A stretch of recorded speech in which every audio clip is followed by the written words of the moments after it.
नमस्कार. Doctor Shri the Deshmukh लिखित पंचदशी भावदर्शन हा ग्रंथ आपण वाचत आहोत. आज आपण तृप्ती दीप या भागातला पुढचा भाग वाचायला घेतो आहोत. पती पत्नी इत्यादी त्यांच्या भोगासाठी त्यांची इच्छा करीत नाहीत, तर स्वतःच्या भोगासाठी त्याची इच्छा करतात असे सांगणाऱ्या बऱ्याच श्रुती आहेत. याज्ञवल्क्य मैत्रेयी संवादात आत्मनस्तु कामाय सर्वं प्रियं भवती बृहदारण्यक अशी सुरुवात करून पत्नीला पती प्रिय वाटतो तो त्याच्या सुखासाठी नसून स्वतःच्या सुखासाठी असतो असे स्पष्टपणे म्हटले असल्याने आत्म्याला काम असतो व म्हणून तो असंग नसतो असे म्हणावे लागते. त्याचे उत्तर, भोक्ता कूटस्थ चैतन्य की चिदाभास की दोन्ही. याच्यापैकी कूटस्थ असंग असल्याने त्याच्याकडे भोक्तृत्व जात नाही. कूटस्थ म्हणजे आत्मा व चिदाभास म्हणजे जीव. या दोघातील कूटस्थ निर्विकार असल्याने त्याला भोक्तृत्व हा विकार नसतो. चिदाभास हा आत्मप्रकाशाचाच बुद्धीतील प्रकाशाभास आहे. हा कूटस्थाचा आभास बुद्धीच्या सहचर्यामुळे जणू भोगता होतो, केवळ कूटस्थ भोगता नाही. असंग आत्मा निर्विकार असल्याने भोगता होत नाही. मी सुखी मी दुःखी अशा प्रकारच्या विकाराला भोग म्हणतात. कूटस्थ आहे व तो विकारीही आहे हे बोलणे व्याघात दोषाचे कसे बरे होणार नाही. दुसऱ्या वाक्याने पहिले वाक्य खोडून काढले की त्याला व्याघात दोष म्हणतात. उदाहरणार्थ, ही चारुदत्ताची आई आहे, ती वंध्य आहे. तसेच कूटस्थ चैतन्य आहे ते विकारी आहे हे बोलणे याच दोषाचे आहे. कारण कूटस्थ म्हणजे निर्विकार. ऐरणीवर घडवल्या जाणाऱ्या पदार्थाचा धातू, आकार, किंमत, कर्ता, ग्राहक इत्यादीशी जसा ऐरणीचा संबंध नसतो, तसा ऐरणी समान असलेल्या कूटस्थाचा कोणत्याच विकाराशी संबंध नसतो. विकार आभासाचे आहेत, अधिष्ठानाचे नाहीत. विकार पावणाऱ्या बुद्धीच्या स्वाधीन असल्यामुळे आभासाला जरी विकार होत असला तरी अधिष्ठानावाचून कोणत्याच भ्रमाला अस्तित्व नसते. स्वयंप्रकाश ज्ञानरूप कूटस्थाने बुद्धी प्रकाशित केली असता त्या बुद्धीत प्रतिबिंबित झालेल्या आत्मप्रकाशाला चिदाभास म्हणतात. बुद्धी शुद्ध सत्वगुणाची व अग्नितत्वाची असल्याने शुद्ध आहे. जे तेज तत्वाची आदी, जे सत्वगुणाची वृद्धी ज्ञानेश्वरी असे श्री ज्ञानदेव म्हणतात. त्यामुळे अशा बुद्धीत आत्मप्रकाश व्यापून राहतो.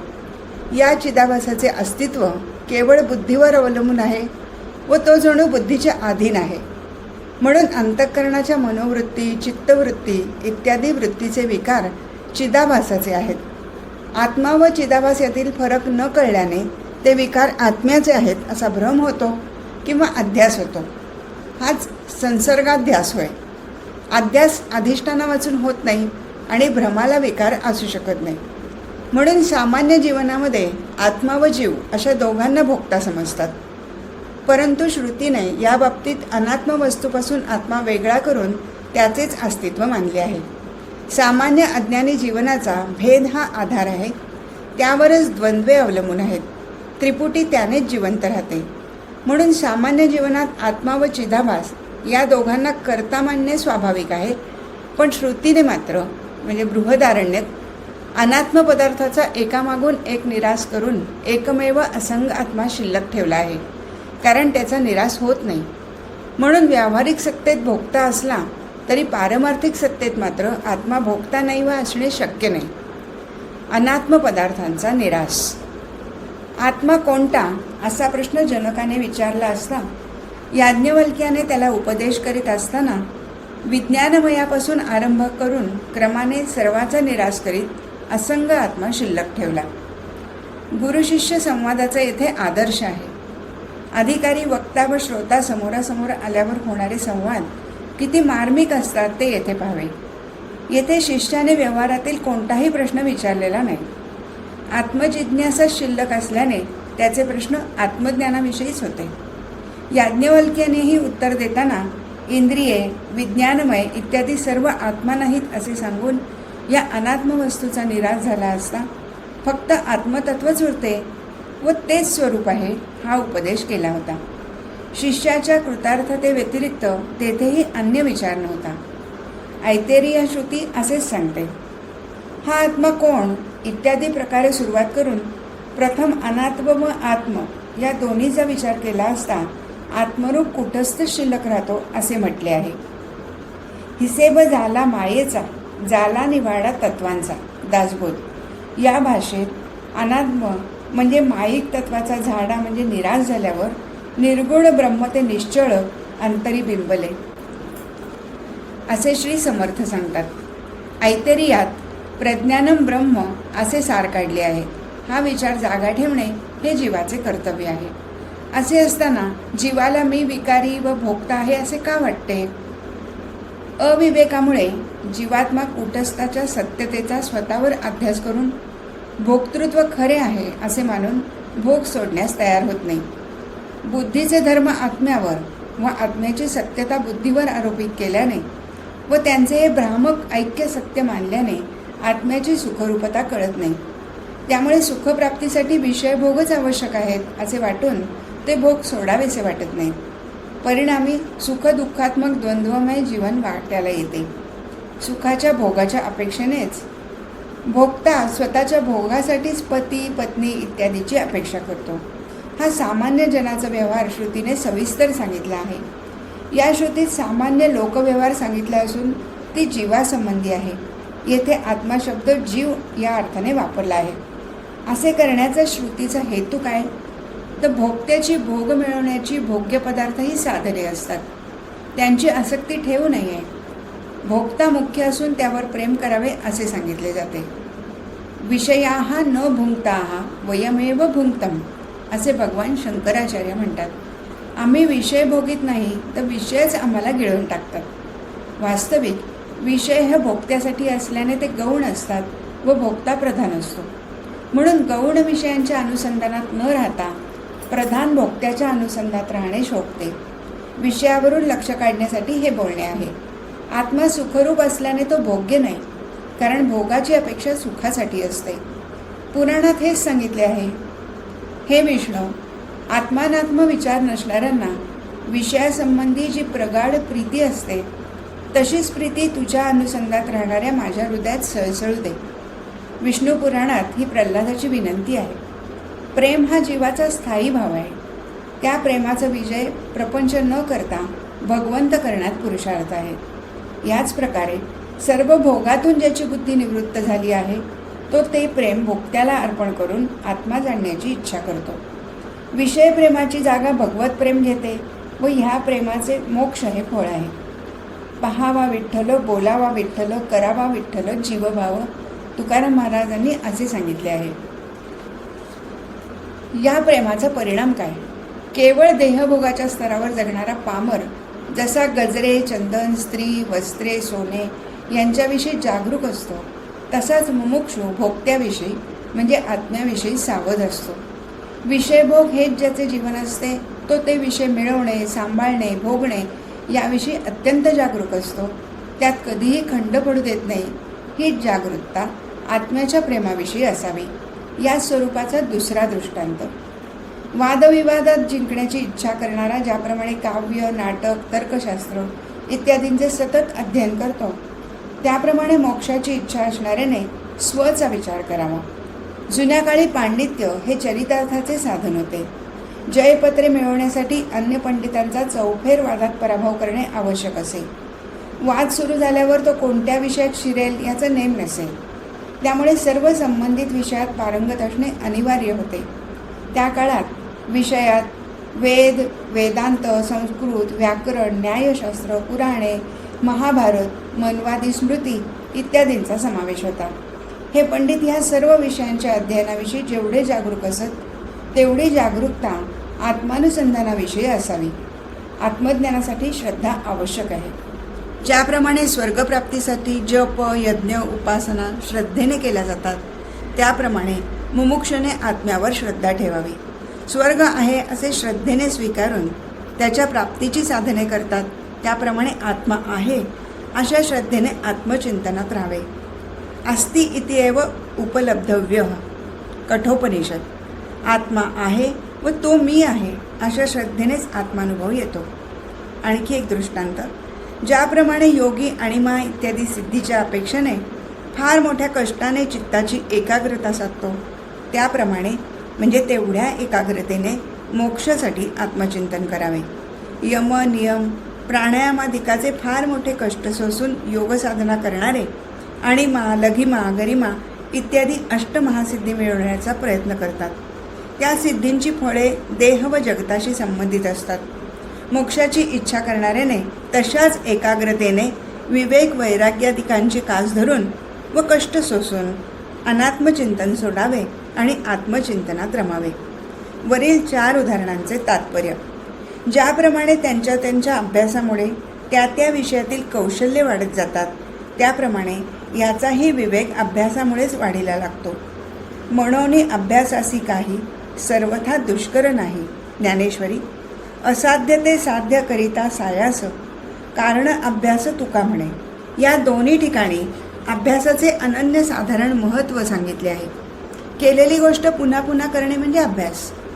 ज्याप्रमाणे भोगासक्त माणसे, जिंकण्याची आकांक्षा धरणारे पंडित, स्वर्गभोगाचा हव्यास करणारे कर्मठ व सिद्धीसाठी योगसाधना करणारे हे सर्व त्यांच्या ध्येयप्राप्तीची साधने नेटाने चालवतात, त्याप्रमाणे आत्मानुभवासाठी अनेक आयामांच्या मदतीने आत्मानात्म विचाररूप अभ्यास करावा.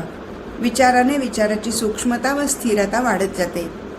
विवेकाचे फळ: अन्वय व व्यतिरेक यांच्या मदतीने भोक्त्याच्या शास्त्रीय स्वरूपाचा विचार करणारा जागृतादी अवस्थेमध्ये साक्षीच्या ठिकाणी असंगतेचा निश्चय करतो. जागृतादी 3 अवस्थात परस्परांचा व्यतिरेक असतो, पण कूटस्थाचा अन्वय असतो. या कूटस्थालाच चिदाभास रूपाने कल्पित भोक्तृत्व येते. पण कूटस्थाला या 3 अवस्था तसेच समाधी, जन्म व मरण यातील कोणताच लेप लागत नाही. तो असंग आहे. असंगोयम पुरुषः अशी श्रुती आहे.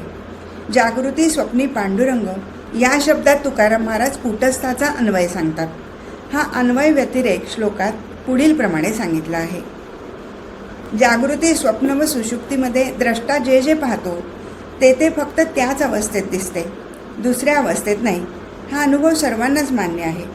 द्रष्ट्याला जे जागेपणी दिसते ते जागेपणापुरतेच दिसते. स्वप्न व झोपेत ते दिसत नाही. जे स्वप्नात दिसते ते स्वप्नापुरतेच दिसते, जागृती व झोपेत नाही. जो झोपेत अनुभव येतो तो जागृती व स्वप्नात नसतो. जागृती व स्वप्नातील दिसणे हा अनुभवच आहे. म्हणून द्रष्टा 3ही अवस्थात सतत आहे. प्रत्येक अवस्था मात्र तिच्यापुरतीच मर्यादित आहे. अनुभवणारा एकच आहे, म्हणजे याचा सर्व अवस्थांमध्ये अन्वय आहे. अनुभव वेगवेगळे आहेत व ते परस्परात मिसळत नाहीत, म्हणून त्यांचा म्हणजे एकाचा उरलेल्या 2 अवस्थात व्यतिरेक आहे. आत्मा सर्व अवस्थात असल्यामुळे तो अखंड व शाश्वत आहे. अवस्था व त्यातील अनुभव तुटक व बदलते असल्याने ते सर्व माईक आहेत. श्रुतीही असेच सांगते. तो तेथे जे काही अनुभवतो ते अनुभव मागे सोडूनच दुसऱ्या अवस्थेत जातो. पुण्य व पाप हे केवळ पाहून पहिल्या अवस्थेत येतो. श्रुती तसा घोष करते. स यत्तत्र किंचित पश्यती व स वा एष एतस्मिन या श्रुतीवरील श्लोक आधारलेला आहे. द्रष्टा सुषुप्तीतून पुढे स्वप्नातील शुभ व अशुभ दृश्य केवळ पाहतो, त्यांनी तो लिप्त होत नाही. जागृतीतील सत्कृत्ये म्हणजे पुण्य व निषिद्ध कर्मे म्हणजे पाप यांनीही तो लिप्त होत नाही. वरील तत्त्वज्ञान जाणण्याचे फळ: जे जागृती, स्वप्न व सुषुप्ती इत्यादी प्रपंचाचे प्रकाशन करते ते ब्रह्म मी आहे असे जाणल्यावर सर्व बंधनातून सुटका होते. मानवी जीवन जागृती, स्वप्न व सुषुप्ती या 3 अवस्थात विस्तारले आहे. या जीवनालाच प्रपंच म्हणतात. मी जागा, मी स्वप्न पाहणारा, मी झोपून जागा झालेला ही ज्ञाने आत्मप्रकाशात म्हणजे ब्रह्मप्रकाशात होतात. अवस्थांचे ज्ञान होण्यालाच या अवस्थांचे प्रकाशन म्हणतात. प्रकाशक चेतन व प्रकाश्य अचेतन असून प्रकाशक सत्य व प्रकाश्य मिथ्या असते. बुद्धी या अचेतन तत्वात अभासित झालेल्या चिदाभासाने मी आभासक आत्मा आहे असा निश्चय केला असता त्याची बुद्धीच्या बंधनातून सुटका होते. अमृतबिंदू उपनिषद म्हणते, जागृती, स्वप्न व गाढझोप या 3हीत एकच आत्मसत्ता आहे असे मनन करावे. याप्रमाणे 3 अवस्थापासून जो आत्मा वेगळा करतो त्या जीवात्म्याला पुन्हा जन्म नाही. आत्मा तिन्ही अवस्थांचे अधिष्ठान व त्यांचा साक्षी आहे असे ज्ञान झाल्यावर तो त्या अवस्थाहून वेगळा आहे असा दृढ निश्चय होतो. त्या चिदाभासाचे अवस्था तादात्म्य सुटल्याने त्याचा पुनर्जन्म होत नाही. कैवल्य उपनिषद हेच सांगते. 3 अवस्थात जे भोग्य, जो भोगता व जो भोग असतो त्याहून अत्यंत वेगळ्या लक्षणाचा असा जो साक्षी व चिन्मात्र सदाशिव तोच मी आहे. जागृती स्वप्नादी 3 अवस्था, स्थूलादी भोग्य विषय, विश्वादी भोगता आणि तिन्ही अवस्थातील भोग या सर्वाहून अगदी वेगळा व त्यांचा साक्षी असा जो नित्यशुद्ध परमात्मा तो मी आहे असा अनुभव घेतलेला संसार चक्रातून सुटतो. आत्मा असंग व म्हणून अभोक्ता आहे असे निश्चित झाले तर मग भोक्ता कोण आहे? त्याचे उत्तर, अशी तत्वाची निवड केल्यावर जो विकारी असून ज्याला विज्ञानमय म्हणतात तो चिदाभास भोक्ता ठरतो. व्यवहारात भोक्ता स्वीकारावा लागतो. जीवाच्या 3 घटकांपैकी आत्मा अभोक्ता आहे. बुद्धी अचेतन असल्याने तिला भोक्तृत्व संभवत नाही. म्हणून बुद्धिस्थ चिदाभासाशिवाय अन्य भोक्ता सापडत नाही. यासाठी भोक्तृत्व चिदाभासाकडेच जाते. कस्य कामाय या श्रुतीच्या सविस्तर व्याख्यानात भोक्ता नाही असे तात्पर्य निघत असताना हा भोक्ता कुठून आणला? त्याचं उत्तर, श्रुती व अनुभव हे चिदाभास माईक आहे असे सांगतात. जगत हे केवळ भ्रमरूप असल्याने त्यातच मोडणारा चिदाभासही माईक आहे. श्रुती, माया अभासेन जीवेशौ करोती. जीव व ईश ही दोन्ही महाकार्य असून ती माया त्यांना आभास रूपाने उत्पन्न करते. अनुभव त्रिपुटीतील एक पुटी असल्याने तो मिथ्या आहे. भोग, भोक्ता, भोग्य या तिघांपैकी भोक्ता हा एक आहे म्हणून तो अपूर्ण आहे. अपूर्णत्वामुळे तो मिथ्या आहे. तसेच भोग्य नसेल तर भोक्ताही नाही व म्हणूनच तो मिथ्या आहे. भोग्य जगत माईक असल्याने त्यातच असलेला एक म्हणूनही भोक्ता मिथ्या आहे. दुसऱ्या प्रकारे सुषुप्तीमध्ये चिदाभास नसतो म्हणून तो अनित्य आहे व म्हणूनही मिथ्या आहे. अशा रीतीने चिदाभास स्वतःच मिथ्या आहेत पण भोक्ता म्हणूनही तो मिथ्याच आहे. या संबंधीची श्रुती, गाढ झोप, समाधी इत्यादी अवस्थात चिदाभास रूप जाणीवेचा लय होतो असा सर्वांचा अनुभव आहे. म्हणून तो चिदाभास आपले स्वरूप कुटस्थापासून वेगळे आहे असे जाणण्याचा वारंवार प्रयत्न करतो. विचार करणारा चिदाभासच असतो. तो सतत मी आत्मरूप आहे असा विचार करतो. अज्ञानावस्थेत मी कुटस्थापासून वेगळा आहे असे तोच जाणतो. श्री गुरुमुखातून महावाक्य श्रवणानंतर तो मी आत्मा आहे असे स्वतःचे मूळ स्वरूप जाणतो. शब्दज्ञानाचा परिणाम, आपला नाश अटळ आहे असा निश्चय झाल्यावर चिदाभास पुन्हा भोगाची इच्छा करत नाही. अखेरची गटका भरली म्हणून गादीवरून काढून जमिनीवर ठेवलेला मरणोन्मुख माणूस विवाहाची इच्छा करील का? मी चिदाभास रूपाने सुखदुःखांचा भोगता विनाशी व बद्ध आहे असे मरणोन्मुख पुरुष संभोग सुखाची इच्छासुद्धा करणे शक्य नाही. मग तळमळ तर दूरच राहिली. तसे अज्ञान मोडल्यावर मीच आनंदरूप, अभोक्ता, अविनाशी व मुक्त आहे हे पूर्णपणे कळल्यावर व तसे कायमचे ठसल्यावर चिदाभास पुन्हा लौकिक सुखासाठी तळमळत नाही. आणखी एक उदाहरण, मी भोक्ता आहे असा पहिल्यासारखा अविचार करायस लाजतो. नाक कापलेल्या माणसाप्रमाणे लज्जित होऊन उरलेले प्रारब्ध भोग कष्टाने भोगतो व ते संपवतो. मूळचा कुटस्थ रूप असलेला मी अभोक्ता आहे हे समजल्यावर तो चिदाभास पुन्हा स्वतःला भोक्ता समजावयास लाजतो. उरलेले जीवन नाईलाजाने भोक्ता असल्याप्रमाणे घालवतो. संपादितो आळ प्रपंचाचा असे श्री तुकाराम महाराज म्हणतात ते याच अर्थाने. कापलेल्या नाकाचा दृष्टांत त्याला जीवनात रस उरत नाही असे दाखवण्यासाठी आहे. ज्ञानानंतर साक्षी भोक्ता नसतो. जेव्हा स्वतः भोक्ता मानावयास लाजतो तेव्हा तो साक्षीला तो भोक्ता आहे असे म्हणणे शक्य आहे का? हे व्यर्थ बोलणे कशासाठी? विवेकामुळे चिदाभास स्वतःचे स्वरूप ओळखतो व त्यानंतर तो स्वतःला भोक्ता म्हणण्यास लाजतो.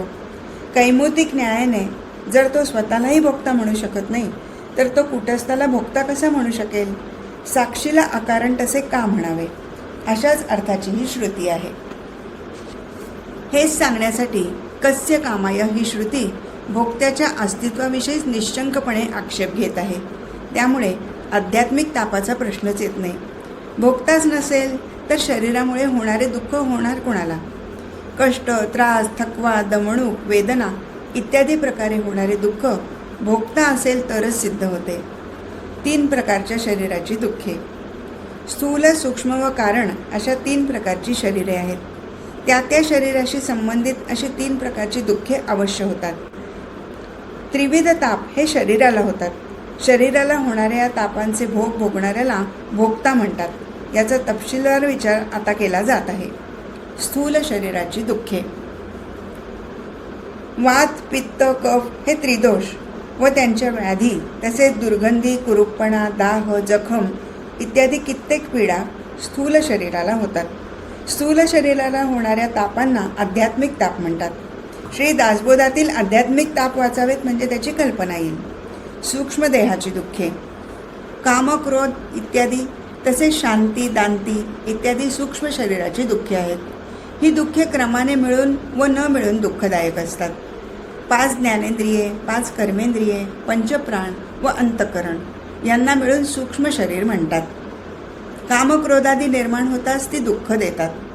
शांती, दांती, दयादी नसले तर त्यांच्या विरुद्ध असलेल्या अशांतिदिकांचे दुःख होते. कारण शरीराचे दुःख. कारण शरीरात जणू लुप्त झालेला आत्मा स्वतःला व दुसऱ्याला जाणीत नाही व हे दुसऱ्या दिवशी भोगावयास लागणारे दुःखाचे बीज आहे, असे इंद्राने प्रजापतीस निवेदन केले. इंद्र आत्मज्ञानासाठी प्रजापतीकडे गेला असता त्याने इंद्राला आत्मविचार करण्याची आज्ञा दिली. त्या विचारात असताना इंद्राला गाढ झोपेत येणारा सुखाचा अनुभव हेच आत्म्याचे स्वरूप आहे असे वाटले. पण तो अनुभव प्रत्यक्ष निद्राकाळी येत नसून नंतर स्मृतिरूपाने येतो असे त्याच्या लक्षात आले. पुढे विचार करता करता त्याने असे जाणले की जागृतीमध्ये व स्वप्नामध्ये जाणीवरूप आत्मा स्पष्टपणे अनुभवाला येतो. झोपेत तर तोही लुप्त होतो. पुढे ही सुषुप्ती अवस्था जागृतीला व स्वप्नालाही कारण म्हणजे कारण शरीर असून त्या देहातील दुःखे भोगायला लावण्यास तीच जबाबदार आहे हे त्याच्या लक्षात आले. हेच त्या अवस्थेचे दुःख म्हणजे ज्वर होय. सर्वांना ज्या अवस्थेचे सुख हवेसे वाटते तीच अवस्था विवेकाला दुःखाचे मूळ वाटते. 3 शरीराची दुःखे अटळ आहेत. तिन्ही शरीरांना ही दुःखे स्वाभाविकपणेच असतात, म्हणून ती नसतील तर शरीरही राहणार नाही. प्रारब्धानुसार भोग भोगण्यासाठी शरीर मिळत असल्याने शरीर व दुःख यांचे अतूट नाते आहे. दुःख भोगण्यासाठी शरीर व शरीरामुळे दुःख असे त्याचे अतूट ऐक्य आहे. जन्म दुःखाचे मूळ असे श्री समर्थ ह्यासाठीच म्हणतात. औषधे, विषय, निद्रा व सत्ता, संपत्ती इत्यादिकांनी त्या दुःखांना दूर करण्याचा माणसाने कितीही प्रयत्न केला तरी दुःखांचा प्रवाह चालूच राहतो. शरीराबरोबर दुःख येऊन ते त्याच्याबरोबरच तेवढ्यापुरते संपते. पुन्हा जन्म मिळाला की हा प्रवाह परत सुरू होतो. शरीर व दुःख यांचे अतूट नाते. ज्याप्रमाणे कापसाचा धागा व कापड, केस व घोंगडी किंवा माती व घट एकमेकांना सोडून राहत नाहीत, त्याप्रमाणे शरीराला सोडून दुःख राहत नाही. कापड व कापसाचे धागे, घोंगडी व केस, घट व माती या 3ही जोड्यांमध्ये कार्यकारण भाव आहे. ईश्वराने सृष्टीचा सांभाळ करण्यासाठी देह व प्रारब्ध या नावाची अशीच एक कार्यकारण व्यवस्था केली आहे. त्यानुसार पूर्वकर्माप्रमाणे ती फळे भोगण्यासाठी निरनिराळ्या देहांची प्राप्ती होते. या चक्रात पापपुण्य अचानक सारखे झाल्यावर मनुष्य शरीर मिळते. त्यामुळे माणसाला पुण्याचे फळ सुख व पापाचे फळ दुःख सारख्या प्रमाणात मिळतात. सुख हे जीवाचे मूळ स्वरूप असल्याने सुख स्वाभाविकच असते, म्हणून त्याचे अनुभव लक्षात राहत नाहीत. दुःख विजातीय असल्याने त्याचे अनुभव सतत सलतात. म्हणून सुख पाहता जवा पाडे, दुःख पर्वता एवढे असे श्री तुकाराम महाराज म्हणतात. चिदाभासाला दुःख असणे शक्य नाही. चिदाभासाला स्वतःचे जराही दुःख नाही, कारण त्याच्या ठिकाणी चैतन्याचा प्रकाश हा स्वभाव दिसतो, दुसरे काही दिसत नाही. काचेच्या पारदर्शक स्वच्छ गोळ्यात प्रकाश शिरल्यावर तो गोळा जर अंधारात नेला तर त्यात प्रकाश अडकून पडलेला दिसत नाही, कारण प्रकाश काचेशी एकरूप होत नाही. त्याप्रमाणे आत्मप्रकाश स्वच्छ बुद्धीमध्ये चिदाभासाच्या रूपाने प्रकाशित झाला तरी तो बुद्धीशी कधीच एकरूप होत नाही. आपल्या मूळ स्वरूपाशी असलेले त्याचे ऐक्य बिघडत नाही. म्हणून अंतःकरणाला दुःख व सुख झाले तरी खरे तर ते चिदाभासाला होत नाही. प्रकाश व काचेचा गोळा हा दृष्टांत अध्यारोपातील आहे. न कश्चित जायते जीवो संभवोस्य न विद्यते हा अपवाद आहे. असे असताना चिदाभासाला दुःखाचा अनुभव का येतो? जर चिदाभासालाच दुःख संभवत नसेल तर ते साक्षीला कसे असेल? असे असले तरी चिदाभास अविद्येच्या प्रभावाने बुद्धीशी ऐक्य मानतो व दुःखी होतो. प्रकाशाचा आभासच जर बुद्धीपासून अलिप्त असंग असेल तर मुख्य प्रकाश कसा लिप्त असेल? हे पारमार्थिक सत्य असले तरी चिदाभास अनादि अविद्येच्या बळजबरीमुळे अचेतन अंतःकरणाशी स्वतःचे ऐक्य मानतो. ब्रह्मसूत्र शांकरभाष्याच्या उपोद्घातात सत्यानृते मिथुनी कृत्य असे ह्याच अर्थाने म्हटले आहे. त्या आध्यासिक ऐक्यामुळे त्याला दुःखाचा अनुभव येतो. मम माया दुरत्यया असे भगवान श्रीकृष्णही म्हणतात. ऐक्याच्या भ्रमाचे कारण. चिदाभास स्वतःसह 3 शरीरावर साक्षीच्या सत्यत्वाचा अध्यास करून ते सर्व आपले खरे रूप आहे असे मानतो. बद्ध, साधक व मुक्त या 3ही अवस्था चिदाभासाच्या आहेत. बद्ध दशेत 3ही शरीरांचे धर्म स्वतःचे आहेत असा अध्यास किंवा भ्रम होतो. त्या भ्रमकाळात मला जखम झाली असा स्थूल शरीराचा, मी बेचैन आहे हा सूक्ष्म शरीराचा, मला झोप आली असा कारण शरीराचा स्वतःवर अध्यास करतो. बद्ध दशेत अध्यास, साधक दशेत अध्यास दूर करण्याचा अभ्यास व मुक्त दशेत अध्यासविरहित जीवनमुक्त स्थिती असा क्रमविकास आहे. यासाठी एक दृष्टांत. हा चिदाभास अध्यासाच्या प्रभावाखाली 3 शरीरांना व्यथा झाली असता मलाच व्यथा झाली असे कोणा सामान्य गृहस्थाप्रमाणे म्हणतो. ज्याप्रमाणे कोणी एक गृहस्थ पुत्र, पत्नी इत्यादींना दुःख झाले असता मी दुःखी असे अकारण मानतो, त्याचप्रमाणे चिदाभासही 3 देहांची दुःखे स्वतःवर ओढवून घेतो. इंद्रो मायाभिः पुरुरूपम ईयते.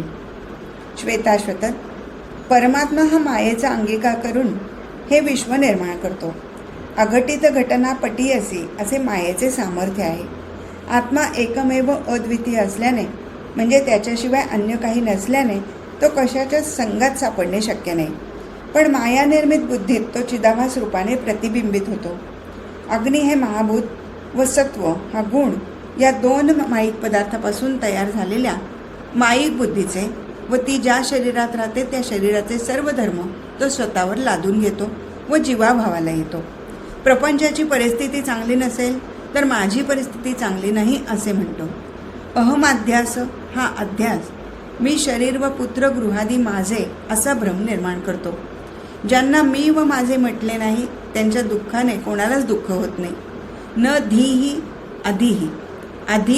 आधीही असते म्हणजे अध्यास म्हणजे सांख्यबुद्धी नसणाऱ्यांना जो होतो तो अध्यास अशी फोड एका महात्म्याने केली आहे. अविवेकामुळे दुःख व विवेकाने दुःखाचा अभाव. विवेक करून भ्रांती टाकून स्वतःला विचारात न घेणारा व आत्म्याचे चिंतन करणारा शरीराच्या व्यथेमागोमाग कशासाठी व्यथित होईल? विवेक म्हणजे वेगळे करून निवडणे. विवेकी साधक आत्मा, चिदाभास, शरीर, जग, ईश्वर इत्यादीत आत्मा व अनात्मा असे निवडतो. त्यातील आत्मा सत्य जाणून इतर सर्व मिथ्या आहे हे लक्षात घेतो. झालेला भ्रम समजावून घेऊन त्यातून बाहेर पडतो. असा विचार करणारा चिदाभास स्वतःलाही मागे टाकून आत्म्याशी मूळची असलेली तद्रूपता साधण्यात घडून जातो. असा साधक शरीराला दुःख होताच लगेच स्वतः दुःखी होणे शक्य नाही. दुःखाचा अनुभव आला तरी तो त्या दुःखाचे चिंतन करणार नाही व त्याच्या कारणांना दोष देत बसणार नाही. भ्रमाने दुःख व वेदांत तत्वचिंतनाने सुख.